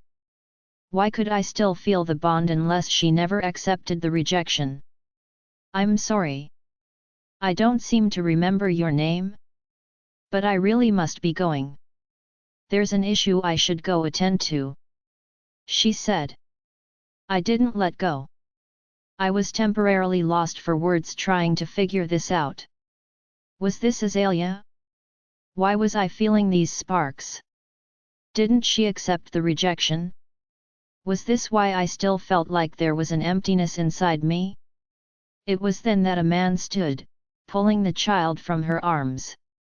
I believe she said she has business to attend to, sir.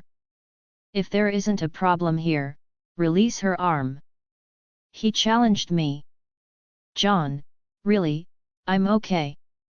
She said to him. No, Miss Lee.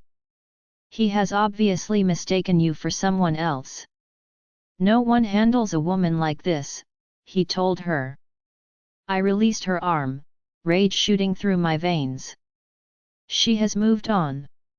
He must be the father of her child if she is so comfortable around him. My mistake. Excuse me, I said through clenched teeth. I stormed out of the dining room, linking Damien to move his A*S. How could she? The kid had to be at least 2 years old. She wasted no time. And she didn't even have the decency to accept my rejection. She just left me like this all this time. She couldn't even look me in the eyes when I left her here. How did this happen? Did he force her? The last thought sent a whole new wave of rage through me, and Gavin was trying to surface. I will kill him. He touched what's ours. Gavin roared. We don't know anything. Just let me think. I yelled back.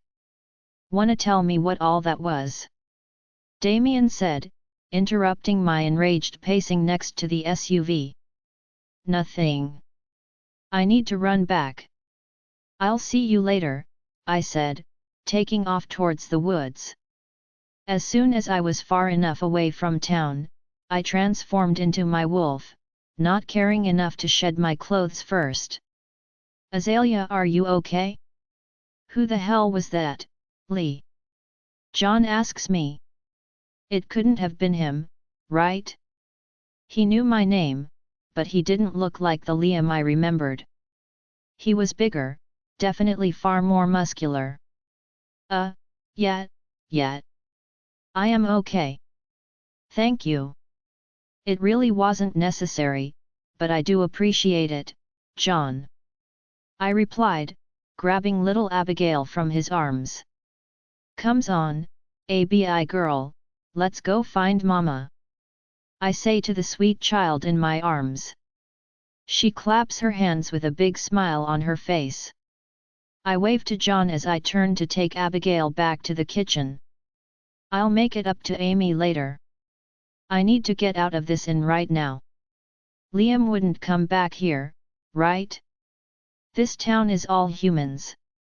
Plus, he rejected me. He asked me not to hate him. I never did. I just tried to live. That is all I want to do.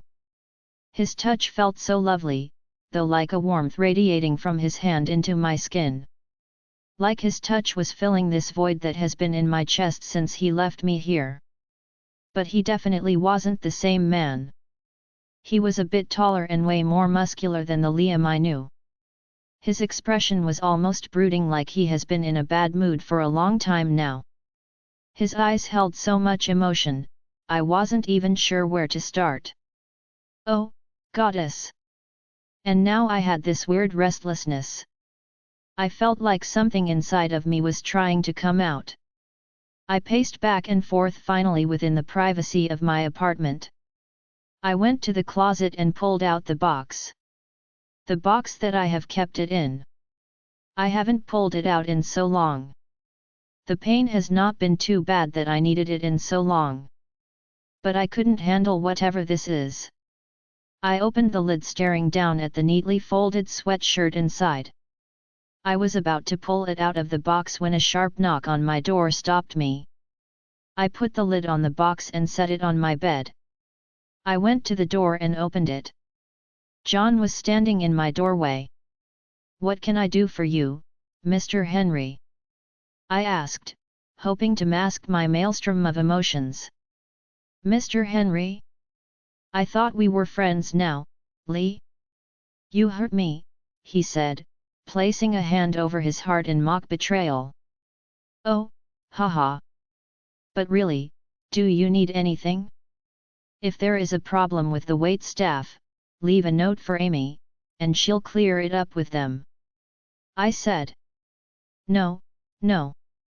I just wanted to make sure you were okay. I got a bad vibe from that guy, almost like he wanted to take possession of you. For a second, I thought you might really know him," he said with concern on his face. "Really, I am okay. He must have mistaken me for someone he knows is all. I will be perfectly okay. But I am a little tired.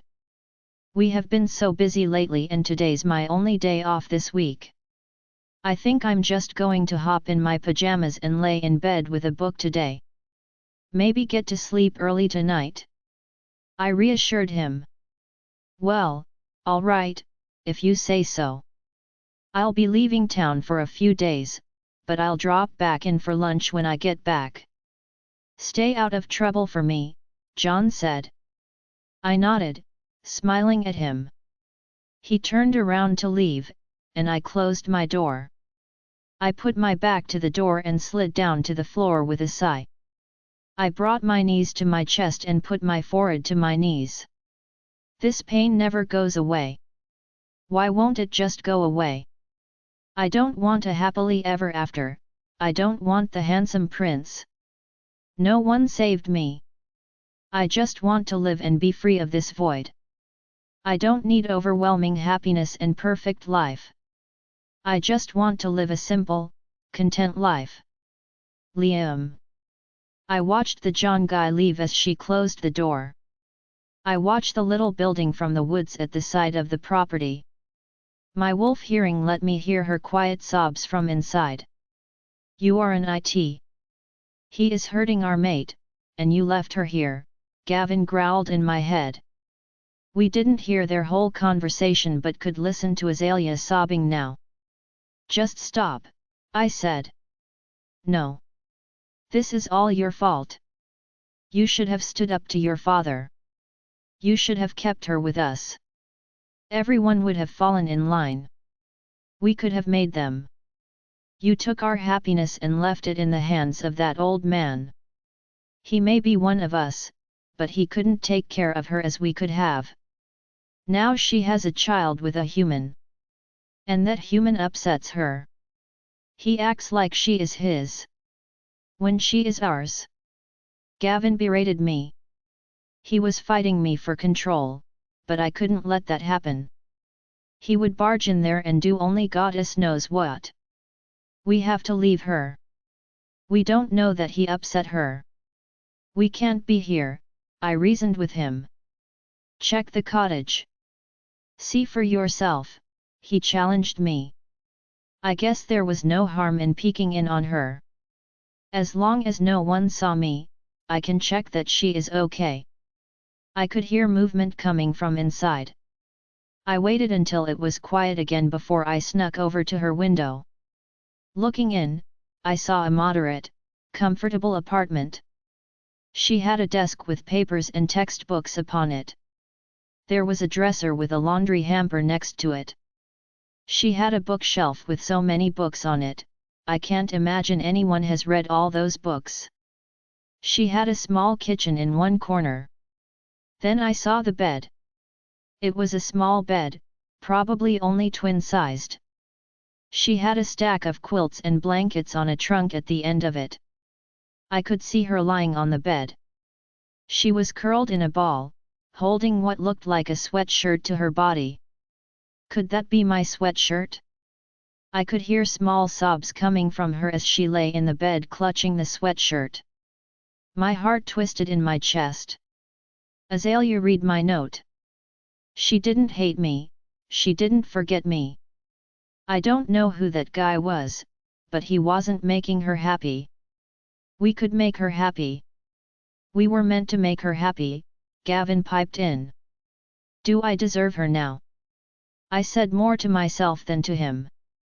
I took another look around her tiny cottage apartment. It piqued my curiosity that I saw no evidence of a child living here. There were no toys, no clothes, no bed. I knew if I stood there watching her cry much longer, I would go to her. And I also knew I couldn't. Nothing has changed. I cannot change her parents and what they did. I can't change that everyone hated her, that I rejected her, and that she doesn't have a wolf. With one last look at her now sleeping form, I turned and ran back into the woods and back towards my pack house. Chapter 8. Aelia. It's been 3 days. This terrible ache has been growing steadily worse each day. It was agonizing. During the day, I flit around the inn, taking care of chores and clerical work. As soon possible, I go back to my apartment, put on his sweatshirt, and lay in bed. His scent still clings to it. It almost calms me enough to relax. I am terrified this won't go away. I just can't understand this. My wolf is gone. She left me years ago. I should basically be human now. I shouldn't feel any wolfy mate bond type feelings anymore. Then there is the rejection. He said he rejected me. I did everything I was supposed to. I worked hard to earn my place in the pack house. I tried to stay out of their way. When it was time for me to leave, I did. I did not fight them. He rejected me, and I let him. He asked me not to hate him. I don't hate him, I swear I don't hate him. I lay in bed, trying to force my body to get up and move. I managed to get up and dressed, walking into the inn kitchen before breakfast was served. Coffee. Where is it? I ask Amy, and she starts making me a plate of food. Over on the prep table. You look like St, she says, coming over to me with a plate of food. I didn't have the heart to tell her I couldn't stomach it. I sipped my coffee, ignoring the food next to me. I have a bug or something. Really, I'll be okay. Probably just need to let it work its way out of me, I try to reassure her. At that moment, Mr. Greyback came staggering into the kitchen. Go home. You look like St, he said, looking for the coffee pot. Good morning to you too, sir. Can I get you a cup of coffee? I reply as sweetly as I can muster. Don't sass me, Aelia. I am the boss around here, and I say go home. Amy looked at me, raising an eyebrow. Mr. Greyback, I'll be okay. Plus, we have 3 check-ins coming by lunch today. Oh, never mind that. I'll call that high school girlie in that you found. She does fine enough. That really won't be necessary. Already feeling better. I lied to them. Amy walked out to the dining area with trays of breakfast food. Now you listen here. You need to call that pig-headed alpha and get him back here. And close that mouth. If you didn't know for this long, there's more wrong with you than I thought. Now go. I stared at Mr. Greyback in utter shock. Is he a wolf? Did he know this whole time? I closed my mouth and moved towards the door, taking the coffee with me. Mr. Greyback continued to shoo me until he was satisfied with how close to my apartment I got. I guess I had no choice, I had to call him. I had to figure out why this was still happening. Oh, goddess, I hope we can fix this without having to see each other. Liam. Arg. I throw my desk lamp across the room and watch it shatter against the wall. The only thing in my office that I haven't broken would be my desk. I have been going crazy since I last saw her. It is everything I can do not to let Gavin take control. My desk phone starts ringing. I ignore it, hoping that it's not important. It begins ringing again. What? I roar into the phone as I answer. Just a voice stammered quietly. Spit it out now. I can call B back a different time. I heard her soft voice say. A sense of calming washed over me. Aelia, I breathed, her name like a lifeline coming from my lips. She paused. Please say something, I begged. Hi, Alpha Liam, she said. Hi. Look, I am sorry. I shouldn't have answered that way. No reason to apologize, Alpha. I sighed. She was so formal. So, what do you need? I asked. I think we need to talk. Are we not currently? I snapped. That's not. I know. Sorry. We need to talk about this mate thing. That is what you mean? Yes, sir. I sighed, pinching the bridge of my nose. I don't know if I can see her without doing something I will regret. Both of us were silent for a moment. If now isn't a good time, she began. No. Whenever is good for you. I guess I can come to you. We can meet for lunch, maybe. Oh, okay, I guess. When? She asks in a quivering voice. I can be there in an hour. Is that too soon? I ask cautiously. No, Alpha. That will be great.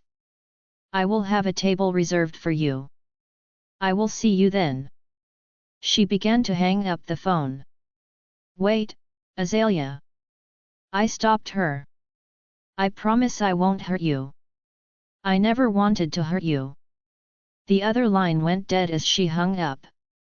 I don't know exactly where this is going, but I will see her again.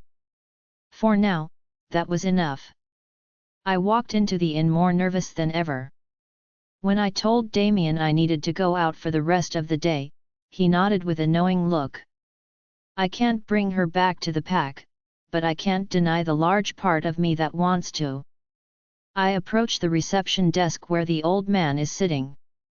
You know where the dining room is, boy, he says. You know I am your alpha, right? I ask. So? Fix whatever you did to that girl. She works hard. She didn't ask for problems. Let her get her happiness, he replied gruffly. I had no response. I nodded and turned towards the dining room.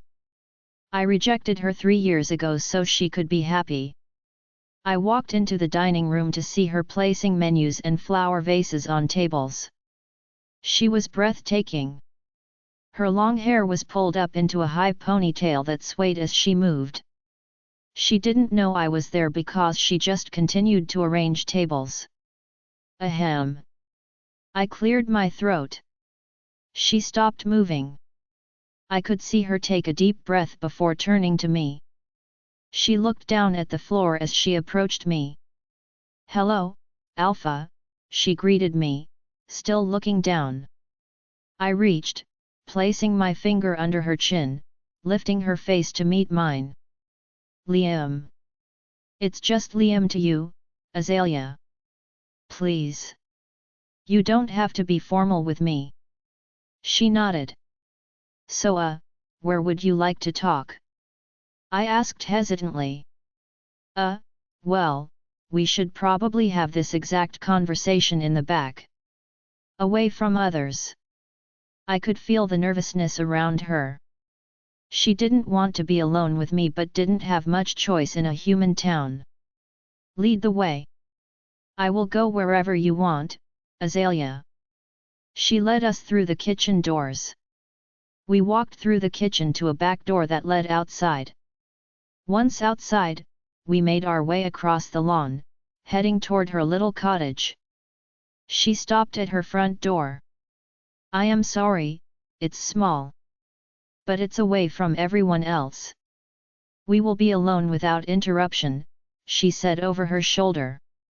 Aelia, before I come in, are you sure you want to be alone with me?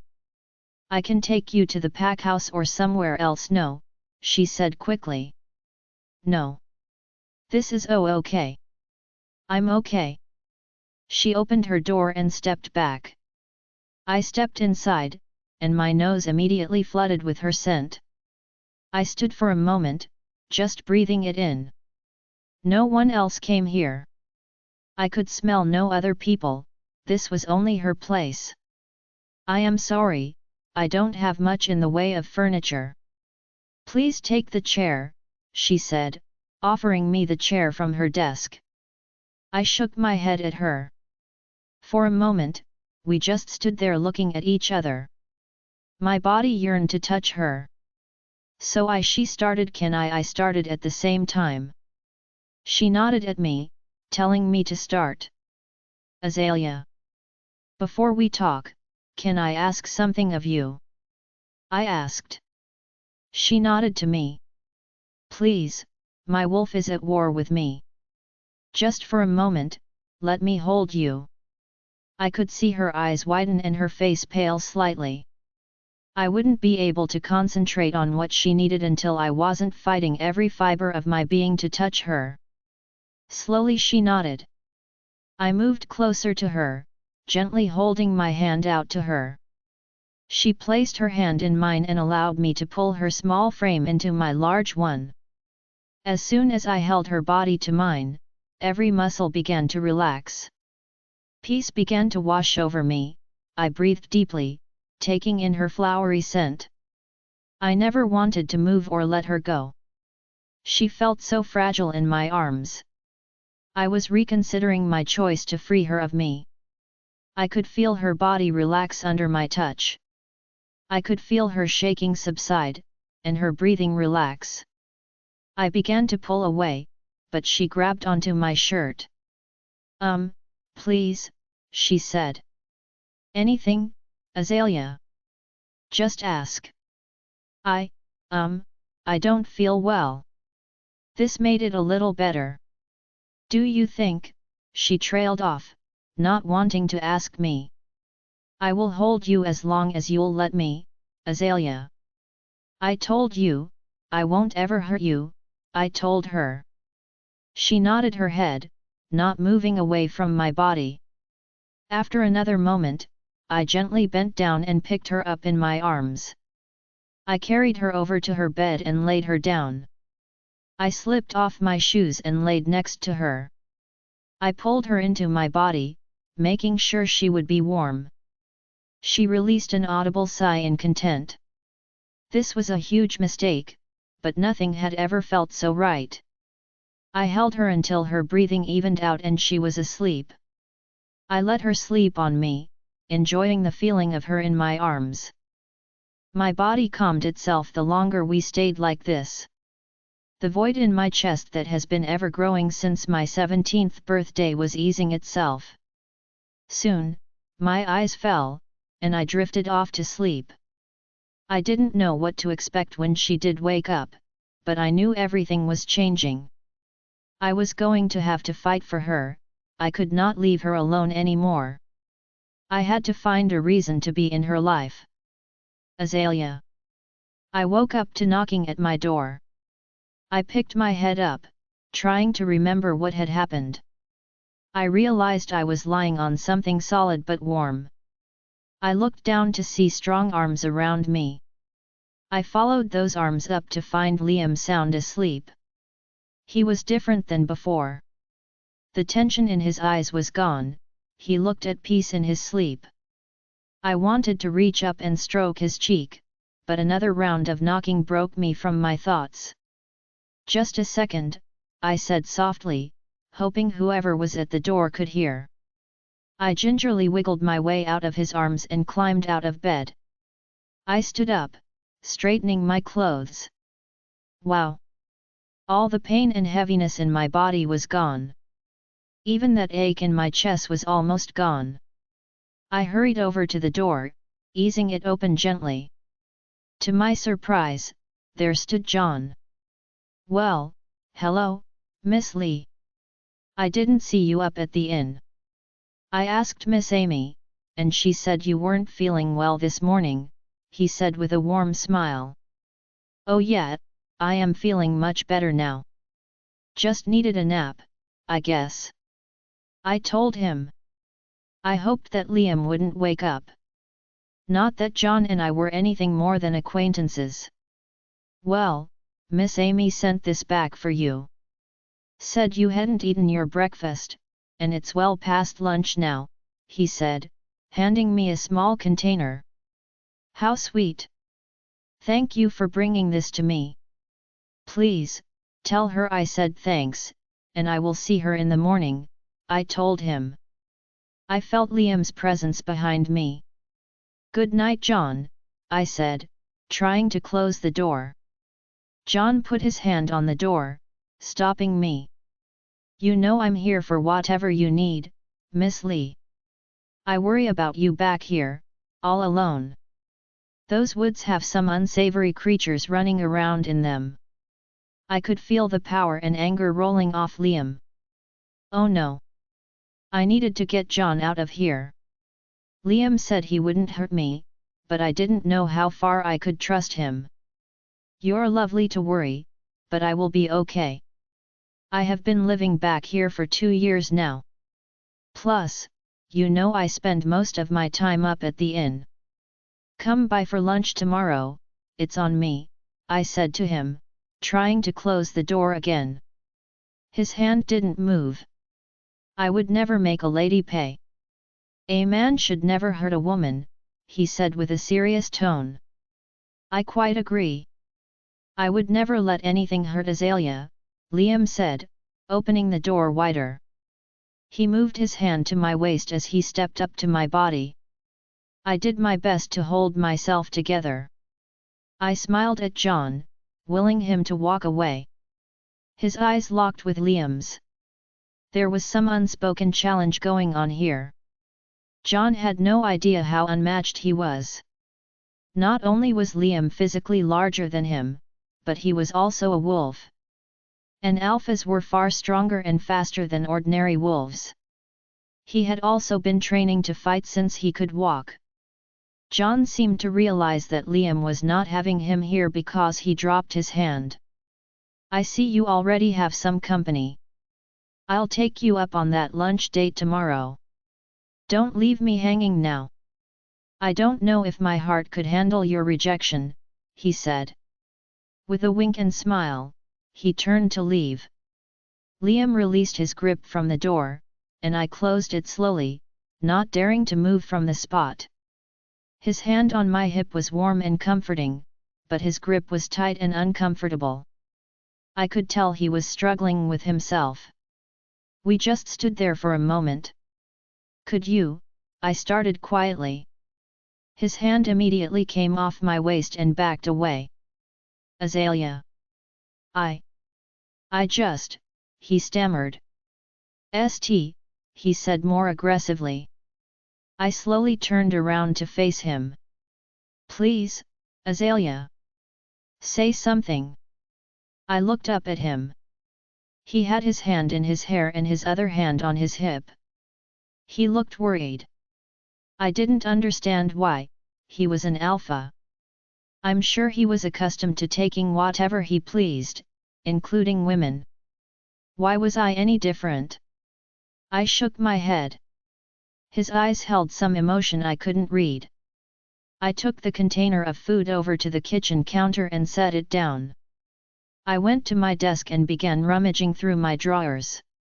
He watched me the entire time, saying nothing. After searching through my drawers, I found what I was looking for. I walked over to him. I held out the faded envelope looking down at the floor. He reached out, placing a finger under my chin, lifting my eyes to meet his. I am begging you, please don't be afraid to look me in the eye. Please don't be afraid of me, Aelia. We stood there for a moment with our eyes locked. What is this for? He asked after a moment. I am returning your money with interest. It took me some time to earn it all back. I appreciate your help. The money for the room at the inn is there as well. It took me a while to figure out how much the old man got you for, but I did. I searched his face for some sign of a reaction. He stepped back from me, putting his hands in his pocket. No, he said. What does he mean no? I looked at him, reaching forward with the envelope. He shook his head at me. No, Aelia. That money was yours. It was never mine. I can't. You have to take it back, I told him. I won't. That money was for you. Now put it away. Please take it back, Liam, I stuttered. I just can't, Aelia. Why not? I asked, feeling hurt. I didn't want to owe him anything, I didn't want to owe anyone. I could probably never repay Mr. Grey back for all his kindness, but I worked my hardest every day to make it up to him. This I could pay back, though. He sighed, because it was rightfully yours. That night we came into your room, we should never have broken your things and taken your money. When I saw you in the bathrooms, I knew we went too far. He paused. His eyes held so many things, I knew he was looking for the right thing to say. I never had any right to those things, I said, looking down. Alpha and Luna were so kind to give me a place to live, to allow me to remain in the pack. Those things were all things that I stole from donations and trash. They were not mine to take. All the money, well, that was stolen too. I would find change in the dryers or along the sidewalk on my walk to school. I collected it and saved it to help me when I was kicked out. It was never my money. I should have never taken it in the first place. He walked over and stood in front of me, our bodies inches from each other. Something inside me wanted to bury my face in his chest. I looked up cautiously. He looked into my eyes for a long moment. Aelia, I can't take the money. You had every right to those belongings, no matter how you got them. My parents did not take care of you. Your room couldn't even be called a room. You didn't have a home. You should have never had to take money from the sidewalk and the laundry to save. And the pack members, including me, should never have treated you so poorly. Aelia, I cannot tell you how sorry I am and how badly I regret my behavior. I took a moment to process what he was saying. I shook my head. You're wrong, Liam. I am a traitor. Your parents should have cast me out after my parents' death. They took mercy on me. I wouldn't be alive today if they hadn't. Let's face it, I am not strong like other wolves. I couldn't do anything if a human attacked me, let alone becoming a rogue. You never held any obligations towards me. You didn't have to let me remain here with the humans.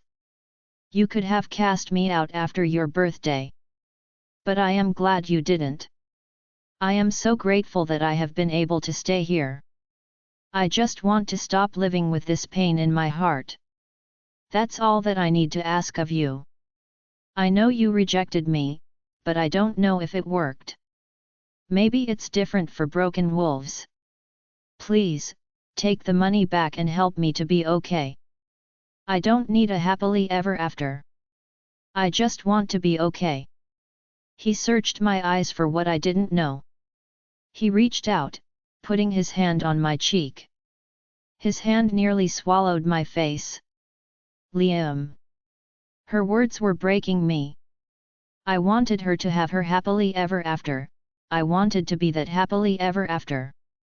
I want to protect her and cherish her.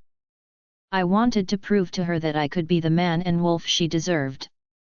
I wanted to take away her pain and worries. She was wrong. My parents should have done better for her. She was treated like garbage.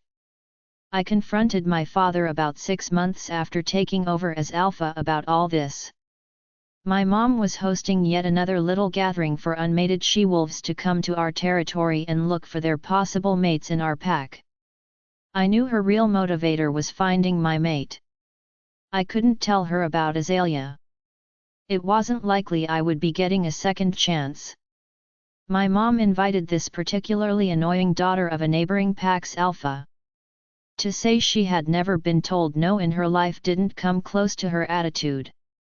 She clung to me the moment she arrived, hanging from my arm and trying to garner my full attention desperately. I was polite at first. Quickly, I was getting fed up with this charade, though. I was in a nasty mood that weekend because we had found information informing us of hunters staying in our territory. This was never good for wolves. By Sunday evening, I just wanted to be alone. I was sitting in my office reading some reports when she came in. "Can I help you, Gabrielle?" I asked her, irritated. No one walks into my office without knocking, not even Damien.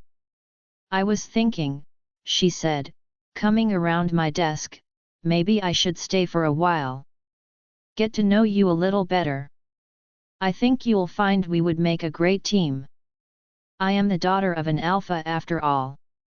She turned my chair to face her and climbed into my lap, straddling me. "Gabrielle, I think you have the wrong idea," I began. "Oh, hush. You know you want me. Rumor is you haven't found a mate. I'll be your mate, baby. You can't get better. You'll have pure-breed alpha pups." She leaned over to kiss me. She captured my lips before I knew what was happening. Her kiss was revolting. Her scent made me gag. I quickly grabbed her and pulled her off, standing up and placing her on the floor. "You should go. I'm sure your father and pack have missed you. Make sure to say goodbye to my mother before you go," I said, walking around my desk and heading for the door. Later, she went to my mother, claiming she felt the mate bond, and I rejected her. My mother was curious, but my father was on a whole new level. He met me in my office the following day, just waiting for me. We fought about my decisions as alpha when he finally got to the point. He told me I will always be weak without my Luna, and he regretted giving me the alpha title.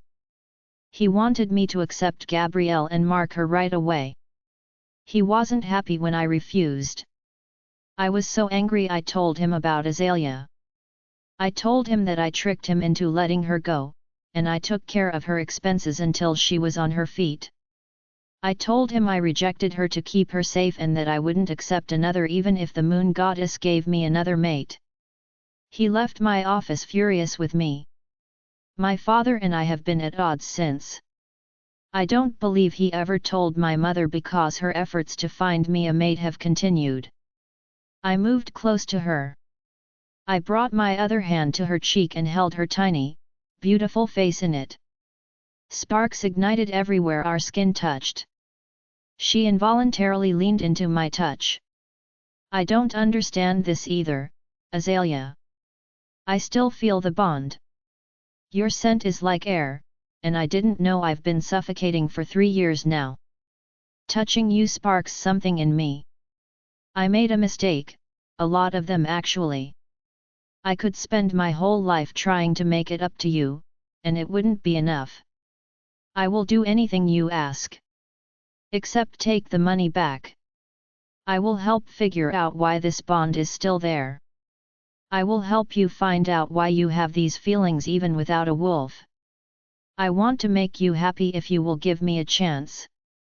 I could not promise to reject her again.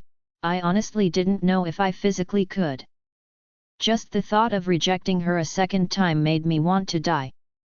She was quiet for a moment before she reached up, grabbing my hand and moving it away from her face but not letting go of it. Why? Why now? Why me? She asked quietly. She looked down and sniffled. Please don't cry, I whispered. She looked up at me with tears brimming her eyes. I felt like I was going to vomit. Do you trust me? I asked. She didn't answer at first. Finally, she said, I don't know. That's fair. I haven't done anything ever to earn your trust. We stood there for a moment. Every inch of me wanted to hold her and never let the world hurt her again. After a few minutes, she stepped back. What happens now? She asked as she dropped my hand. Well, you are in the driver's seat here. I think the first thing is I should take you to see the pack doctor. He might be able to help us figure out what is happening. Her eyes grew large and scared. She shook her head slightly. I don't think I won't make you go back to the pack, not if you don't want to. Not if you don't feel safe, I said quickly. I could see her visibly relax. I will bring the pack doctor here or wherever you like. If you decide to come to the pack for any reason, I promise I will stay with you the entire time. I wouldn't leave you alone if you didn't want me to. I don't have to tell anyone about this. She nodded her head. Do you want me to bring the pack doctor here? Maybe tomorrow. Yes, please. Thank you, Liam, she said quietly. I nodded my head. I should probably go, I said, turning around. I got to her door and placed my hand on the knob. Wait. She stammered. I turned around. She looked down, playing with the hem of her shirt. Will you, stay and lay with me for a bit? She trailed off. I thought my heart was going to leap out of my chest. I nodded at her. She didn't move an inch. After a moment, I walked over to her and picked her up in my arms. She laid her head on my chest, closing her eyes. I climbed into the bed, sitting against her headboard. I held her in my arms, her delicate body curled up against me. I would sit here as long as she wanted me. Aelia, I said, hoping she was still awake. She hummed. The little girl from that day. Is she yours? I asked, terrified. I don't know if I could handle her having another man's baby. No, she said softly. A weight lifted from my shoulders that I didn't know was there. Perhaps this meant our bond wasn't broken and could be fixed. Maybe she would accept me. I stroked her hair lightly as her breathing evened out. She moved on me, bringing her head up to my shoulder, and burying her face into my neck. I could feel her breathing right where her mark should go. Every part of me wanted to kiss her, to feel her lips against mine. The longer she stayed there, the harder I became. I wanted to feel her body against mine, I wanted to feel her soft skin in my hands, I wanted to claim her. I wanted to taste her. I wanted to make her body scream. I wanted to mark her. I wanted to hear her scream my name in pleasure. I needed to get myself under control. I had to take this slow. The rest of the audiobooks will be uploaded in the next episode. Join us on Patreon to listen to more unlimited audiobooks.